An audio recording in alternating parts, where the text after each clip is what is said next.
এক লোকের বাবা ছিল চোর, কিন্তু তার ছেলে অনেক ভালো। আপনি কি তারা বলতে পারবেন তুই চোরের ঘরের চোর? বলতে পারবেন? চুরি করছে বাবা, ওর কি দোষ? আমাদের কারো নাক লম্বা, কারো খাটো, আমরা কেউ কালো কেউ সাদা।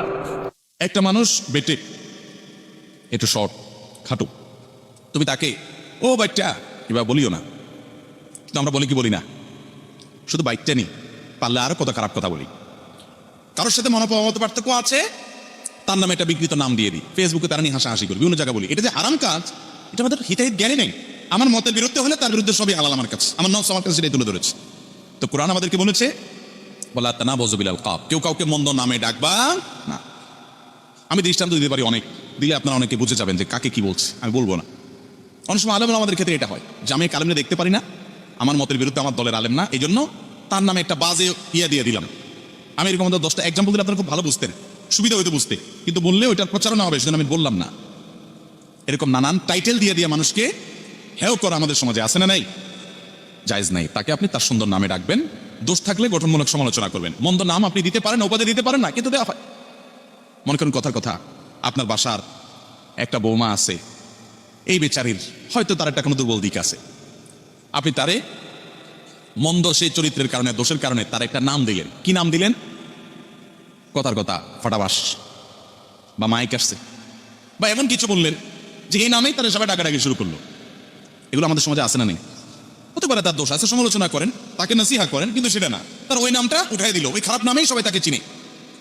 এটা ইসলামে জায়েজ নাই, একজন মুসলমানদের এটা হারাম, আল্লাহ তাআলা নিষেধ করেছেন। তাহলে তিনটা হলো, প্রথমটা হলো বিদ্রুপ করা নিষেধ, দ্বিতীয়ত হলো পারস্পরিক দোষারোপ করা, বিভিন্ন নিন্দামন্দ করে বেড়ানো, এটা নিষেধ, আর তৃতীয়ত হলো মন্দ নামে ডাকা নিষেধ। চতুর্থ হলো আল্লাহ রাব্বুল আলামিন বলেছেন ইয়া আইয়ুহাল্লাযীনা আমানু, এই যে আবার ইমানদারদেরকে ডেকে বলছেন ইজতানিবু কাসীরাম মিনাজ-যান, তোমরা অনেক মন্দ ধারণা থেকে বেঁচে থাকো। ইন্না বাযাজ-যান্নি ইস, কারণ কিছু কিছু মন্দ ধারণা গুনাহের কথা।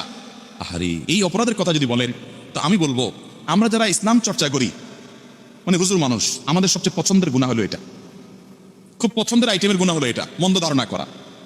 ওই হুজুর এই মাসালা কেন বলছে? নিশ্চয়ই দান্দা এটা। ওই হুজুর ওই দিক কেন বলতেছে? নিশ্চয়ই আর দান্দা এটা। মানুষ সম্পর্কে এরকম মন্দ ধারণা আমরা করি কি করি না? নবী করিম সাল্লাল্লাহু আলাইহি ওয়াসাল্লাম বলেছেন ইয়াকুম ওয়াজ-যান ফাইন্নাজ-যান্না আকযাবুল হাদিস, তোমরা মন্দ ধারণা থেকে বেঁচে থাকবে, কারণ মন্দ ধারণা করা সবচেয়ে বড় মিথ্যা কথা। যে চোর কুল্লু হেনা নিয়ে তারা সব অফিসে আরেকজনকে চোর মনে করে। এই জন্য ইমানদার কখনো কারোর প্রতি মন্দ ধারণা করবে, যথাসম্ভব সুন্দর ধারণা করবে। হ্যাঁ, মন্দ ধারণা করার মতো গ্রাউন্ড পেয়ে গেছেন, আলামত আছে শক্তিশালী, আপনি তখন ধারণা করেন, কিন্তু অহেতুক মন্দ ধারণা করবেন না। মন্দ ধারণা করলে কিয়ামতের ময়দানে আল্লাহ আপনাকে বলবেন অমুকের বিরুদ্ধে তুমি মন্দ ধারণা করছিলা, হাজির করো প্রমাণ। সে ওই মন্দ যদি হাজির করতে না পারে, তাহলে মন্দ ধারণা করার কারণে আমলনামাতে একটা কবিরা গুনাহ লেখা হবে। এটা সাগীরা গুনাহ না, তাহসাবুনাহু হাইয়িনা ওয়া হুয়া ইনদাল্লাহি আযীম। আল্লাহ বলেছেন কারোর সম্পর্কে একটা কথা উঠাই দিলাম, এটাকে তোমরা খুব ছোট কথা মনে করো, এটা আল্লাহর কাছে অনেক বড় ব্যাপার। নবী সাল্লাল্লাহু আলাইহি ওয়াসাল্লাম বিদায় হজের ভাষণে বলে গেছেন যে আজকের এই দিনটা যেরকম সম্মানিত, এই জায়গাটা আরাফাতের ময়দান যেরকম সম্মানিত, এই মাসটা যেরকম সম্মানিত, তোমাদের সবার সম্পদ, তোমাদের রক্ত জীবন, তোমাদের ইজ্জত সেরকম সম্মানিত। কেউ কারোর জীবন হানি করতে পারবে না, কেউ কারোর সম্পদ হানি করতে পারবে না, কেউ কারোর সম্মান হানি করতে পারবে না।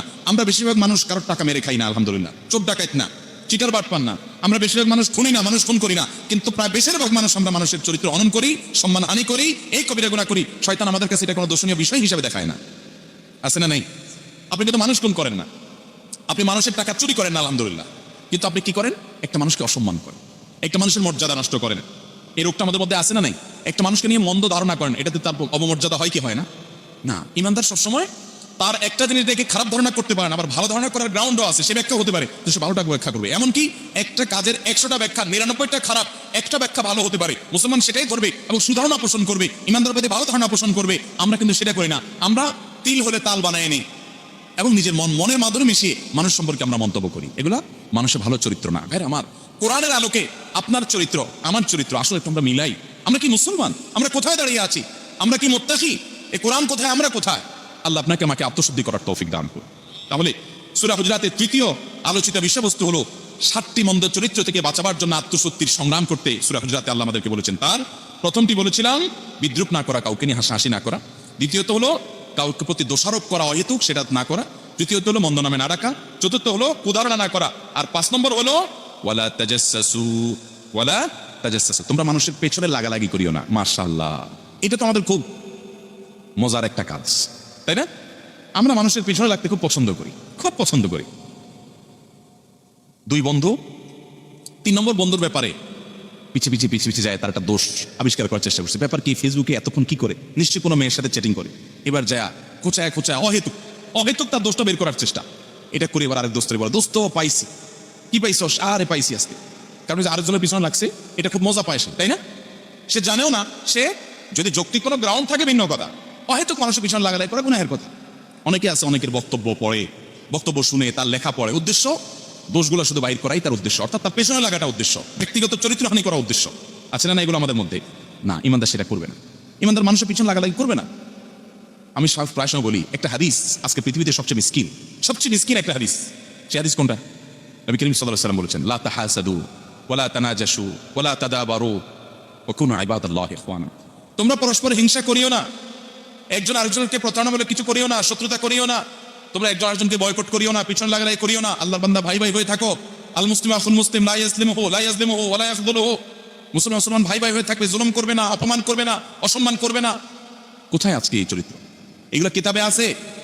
আমরা নামাজ পড়ি, আমরা অনেকে রোজা রাখি, দাড়ি লম্বা আছে, মাথায়ও টুপি আছে, গায়েও জুব্বা আছে, ওয়াজ করি, ওয়াজ শুনি, কোরআন তেলাওয়াত করি, জিকির আজকার করি, কিন্তু মন্দ চরিত্রের ডিব্বা খনি। ঠিক না ঠিক? আল্লাহ আমাদেরকে পরিশুদ্ধ হওয়ার তৌফিক দান করুন। ইয়াউমা লা ইয়ানফাউ মালুন ওয়ালা বানুন ইল্লা মান আতাল্লাহ বিকলবিন সালিম। কিয়ামতের দিন আপনার সম্পদ, সন্তান কিচ্ছু কাজে আসবে না। মনটাকে একটু পরিচ্ছন্ন করেন, সবার প্রতি সুন্দর ধারণা রাখেন, এটা কাজে আসবে। আল্লাহ ঘোষণা দিয়েছেন। অতএব আপনার 6 নম্বর যে বিষয় আল্লাহ তাআলা আমাদেরকে নিষেধ করেছেন সেটা হলো, 5 নম্বর যে জিনিস আল্লাহ তাআলা নিষেধ করেছেন, 5 নম্বর 6 নম্বর বললাম, 5 নম্বর ওয়ালা তাজাসসু। আর তোমরা কারোর পেছনে লাগালাগি করিও না। আর 6 নম্বর হলো ওয়ালা ইয়াগতাব বা'দুকুম বা'দা, ওয়ালা ইয়াগতাব বা'দুকুম বা'দা। তোমাদের কেউ যেন কারোর গীবত না করে।